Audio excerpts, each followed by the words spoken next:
Hey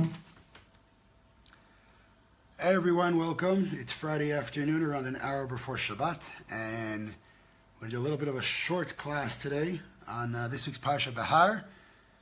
Obviously, the first word, Behar, is Behar Sinai, talking about the Mount Sinai, where Am Yisrael received the Torah.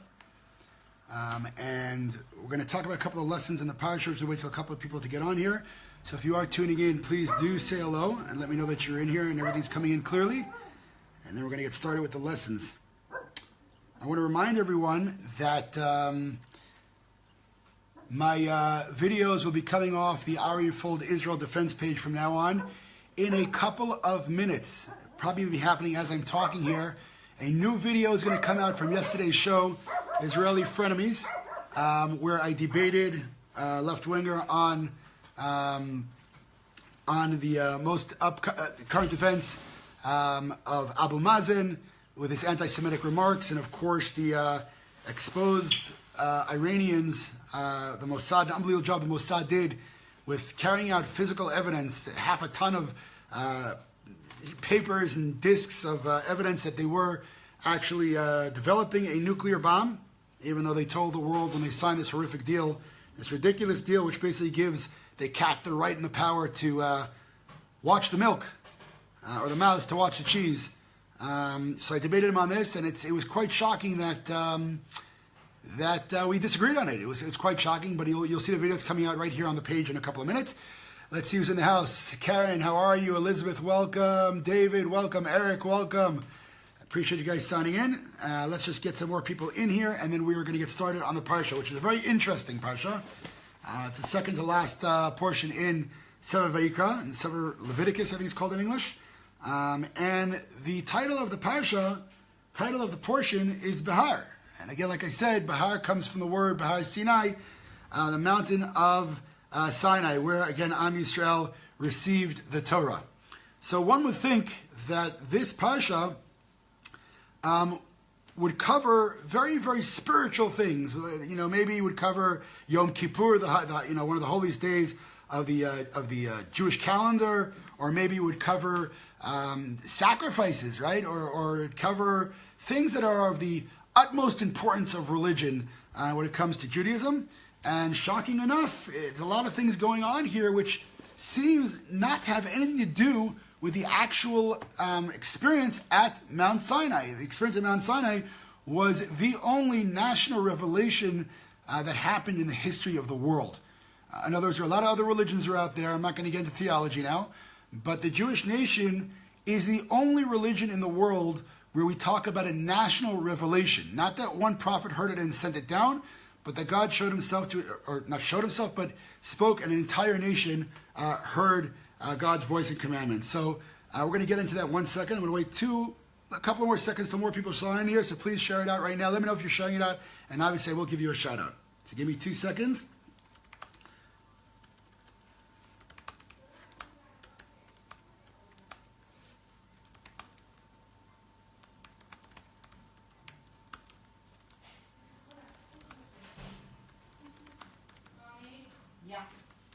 All right, we're gonna get started right now. Here we go. I'm sharing it also on my page, and let's get started. So, Parsha starts out Behar Sinai, and then it says right away when you come to the land of Israel, Shtavo el Haaretz, it says here, Asher ni noten lechem, when you come to the land of Israel that I give you, V'shavta haaretz Shabbat l'Adonai, right? Let the land rest in honor of a Kadosh Baruch Hu, in honor of God. What does that mean? So it goes right into this very strange law of Shesh Shanim Tizrak Hamecha. For 6 years, you want to work your field and have everything grow in your field. And then the 7th year, it says Shana Shvi'it Shabbat. It says Shabbat Shabbaton Yel Haaretz.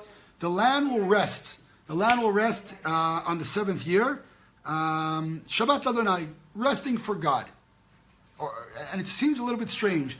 We work very hard for 6 years, and on the 7th year, you're not allowed to touch your field at all. Your field has to rest. Seems, on Shabbat, on the Sabbath, we rest. we don't work, but it's not that my car has to be left. No, the commandments are on us, right? But the car doesn't get ruined, right? If I leave whatever it is that I'm not to do on Shabbat, if I can't light fires and I can't drive my car on electricity, so whatever I'm not to do, it doesn't get ruined. On the 7th year, and nobody's using it either. In other words, no one's using my car when I'm not using it on Shabbat. But when it comes to this strange law of Shemitah, when it comes to the strange law of the 7th year on the land, so the land becomes wild and becomes, I don't want to say ruined, but it looks like it's a jungle. Not only that, on the 7th year, everybody, from poor people, it's considered hefker in Hebrew, which means it doesn't belong to anyone. Basically, anybody can come into your field in the 7th year and take whatever they want. So it's a very, very strange law. Now, we're going to talk about that in 1 second, but I want to go in also, then it goes further. There's Shemitah, which is once every 7 years, and then there's Yovel, which is once every 50 years. So first 7 years of Shemitah, and then 7 cycles of 7 years, 49 years, comes the year of Yovel. Yovel, what happens? In the land of Israel, the land was split up between the tribes. Now, if I bought land from whoever it was who belongs to the tribe of Judah, okay, and he sells me the land, it's not sold forever. I don't get full ownership over that land because they wanted to keep the land in the hands of the tribes. So what happens is I buy the land really up to for 50 years, and then I give the land back to the person that it belongs to. There are many different laws about this, but I gave it to you in short. And then it goes on. It says, when you sell something to your fellow friend, or you buy it from him, right? Don't be dishonest, right? Don't be dishonest at all. And then we can go on. It says you're only allowed to sell the land for 50 years. We go, and it says if your fellow Jew cannot pay for the land, he shouldn't lose it. Help him get that land back. And it goes on in terms of the conditions on who's allowed to sell this land to whom and what and where. Okay, then it goes on, and it talks about someone who, a ger toshav. A ger toshav is a non-Jew who lives in the land of Israel, who accepts that the land of Israel is the Jewish homeland, and he keeps the 7 commandments of Noah. And they're given very special status, the ger toshav. In fact, in terms of Jewish law, if you have a ger toshav who's living with you, again, a non-Jew living in the land of Israel, if you only have 1 pillow in the house, you have to give it to the ger toshav, right? So this kind of shoots down all those people who talk about the Jews, the chosen people, they don't care about anyone else. This specific law is if you have a non-Jew living with you or around you and whatnot, and you have 1 pillow left, you have to give it to that ger toshav. Okay, and then it goes on in terms of honest business, and it gives real warnings what happens if you don't keep these things. Now, what we see from the beginning of the portion till the end is a very strange thing. On the one hand, it says, Shesh Shanim, for 6 years, work your field. Why does it have to say that? It doesn't make any sense. Why does it have to bring it in? We're talking about Har Sinai. Har Sinai was the apex of God's presence in the world. Why would it put it all in the idea of man working in their field? Leave it out. Say, you have a field, you have a field, 7th day, don't touch it. 7th year, don't touch it. Why does it have to bring in that pasuk, that passage that says in the beginning, 6 years work your field? Like, by the way, with Shabbat, the pasuk says, Sheshit yamim tavod v'asita kol melachtecha. For 6 days, work and do all the work that you have to done. And Shabbat, and the Yom HaShvi, Shabbat v'nefesh, on the 7th day, rest. Why is it important to mention that you should be working the first 6 days? Just say, if you are, or if you're not working, whatever it is, whatever you're doing, on the 7th day, stop. Both when it comes to Shemitah, this idea of this field that for 6 years we work, and 7th year we're not allowed to touch, and for Shabbat, when it says for 6 days you're working, 7th, why does it have to mention the point of working? So I think that there's a very, very strong message here from the Torah. You see, there are some people who believe that they're so holier than thou that they don't want to be involved in this world. So what they'll do is they'll go live in a cave somewhere, they'll go live in the desert somewhere, on a mountain somewhere, a monk somewhere, I don't know where, not involved in the world. If you visit them, they won't talk to you, they won't look at you, they won't do business with you, they don't have any money, they live poorly. Judaism says, no, absolutely not. For 6 years, work your field. Do business in that field. Grow fruits, sell the fruits. Live like a human being in this world. Put effort into your job. Have motivation for what you do. If you are a lawyer or a doctor or a business person or a nurse or whatever your job is, do your job to excellence. It is part of being, according to the Torah, a good Jew. Whatever job you have motivation and work hard and be successful at what you do. Be part of this world. It's very important. Well, if that's so important to be successful, whatever you're doing, again, whether you're a rabbi or a doctor or whatever you're doing, whatever your job is, do it well. Do it to the level of excellence. Well, if that's the goal, level of excellence, and to show that we're people we work hard to succeed, then what's this seventh year about? It's proving the exact opposite, right? I say, so look how hard you work. Yeah, right. You take off a seventh year, you do nothing, right? How hard you work. You don't work on Saturday, right? People say, well, we work on Saturday, we make the most money. You don't work on Saturday, you're lazy. No, the idea of resting on the seventh year and the idea of resting on the seventh day has nothing to do with my personal traits, whether I'm lazy or motivated. Nothing at all. What does it have to do? It has to do to understand that no matter how much I try, how much effort I put into this world, no matter how much I'm motivated, I should never be egotistical enough to say it's mine. It's not yours. The entire portion, this entire portion is talking about the fact that it's not yours. Okay? It's HaKadosh Baruch Hu's, it's God's. So yeah, work for 6 years. Sell, make money, everything's great. On the seventh year, don't touch the field at all. And what does the pasuk say here? It says, Shabbat Shabbaton, Yeh la'aretz. It'll be a resting time for the land. Shabbat Lashem. Shabbat for God. Rest it for God. God doesn't need rest, obviously. No. Your resting on that field gives testimony that you understand the world belongs to HaKadosh Baruch Hu. The world belongs to God and not to you. Right? And then it says, let me be very specific, the Torah says. Shabbat Lashem, rest for testimony for Kadosh Baruch for God. Lo tizra kamecha, you shall not plant in your kerem, in your vineyards. You can't plant. You can't do anything in your vineyards. Nothing in your fields. Zero. Don't work. Now one might say, wait a second. Judaism doesn't believe on leaning on the miracle, right? Judaism does not believe in having faith in miracles at all. It's actually lo tismoch al hanes. You may not rely on miracles. You're not allowed to put your life in danger or whatever. Say, oh, God will save me. You're not allowed to do that according to Judaism. It's absolutely not allowed to do that. So what about this seventh year? If I'm not working the whole seventh year, how am I going to make money? How am I going to support my family? Right? It's a big question. So here is one of the only times, I'm going to give you the other one in a second, where it says that the 8th year after Shemitah will be such a wealthy year that you will not lose a thing. Now, obviously, when Shemitah exists, which this year in Israel today, it's a rabbinic decree because we don't have the full status of Israel. We will have it, by the way, when the majority of the Jewish nation is living in Israel. So come on, people, come on home. But the point is, this is one of the times in the Torah you can actually test God. The 8th year is supposed to be a very wealthy year. It seems totally illogical. What do you mean don't work for a full year? What are you going to do? How are you going to live? That's exactly the point. The point is our logic, our brains are saying, I'm in charge, right? If I work hard, I'll make a lot of money. If I don't work, I'll make no money. And we forget that God's in this picture. So you have people who are going to Harvard Law School and they can't find work. You have people who drop out of college and they're multimillionaires, right? Man plans and God laughs. This is a Jewish concept. Rabot machshavot b'lev ish, v'atzat Hashem itakum. Rabot machshavot b'lev ish. Okay, means there's a lot of thought process in man's heart. I'm thinking all kinds of ideas and plans and whatnot. Rabot machshavot b'lev ish, man plans and thinks a lot.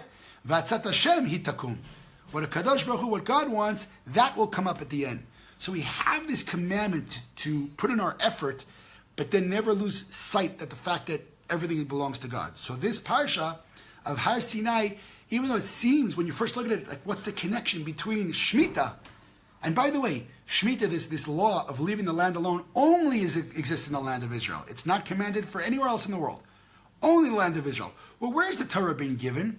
It's being given on Har Sinai, which is not in the land of Israel. Remember, the nation of Israel is traveling through the desert now. So there are a lot of other things which can be spoken about in this portion, which are actually appropriate, time appropriate to the nation of Israel at that time. Shemitah, this halacha of leaving the land alone when you get into the land of Israel, is really not relevant right now. it's as relevant as anything can be, because it's proving and it's telling that the testimony and the what we have to behave is, yes, to do your efforts and to try as hard as you can and succeed as much as you can. But at the end of the day, do not forget who's got the key. According to the Talmud, according to the Gemara, Kadosh Baruch Hu has 3 keys. Okay? One is life, right? The second is rain, and the third is death. There's 3 keys, my fault, right? And parnasa, right? There's a parnasa. One is your livelihood. What do you mean? It's in his case. I work hard, I make money. Really? Because everybody who works hard makes money.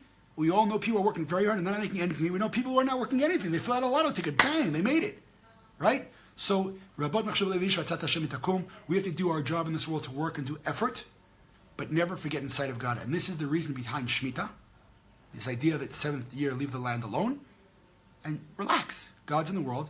Shabbat is the same thing, right? It's very difficult. Well, if you live in an area where Saturday, the weekend is the highest, in terms of money, you make the most money on Saturday. Okay, so the question is, who are you as a Jew? If you're running after your money, money's important, by the way. Money's very important. There's nothing wrong with money as long as you're using it for the correct reason.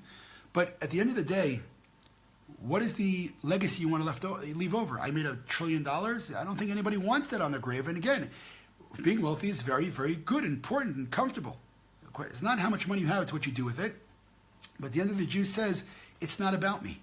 It's not about what car I drive and what house I live in or anything else. It's about what kind of person I am.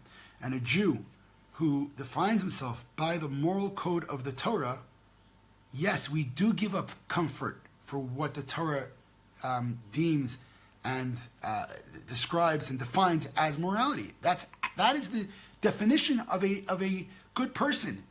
If someone is running after their comfort, even when morality is on the line, that's animal-like.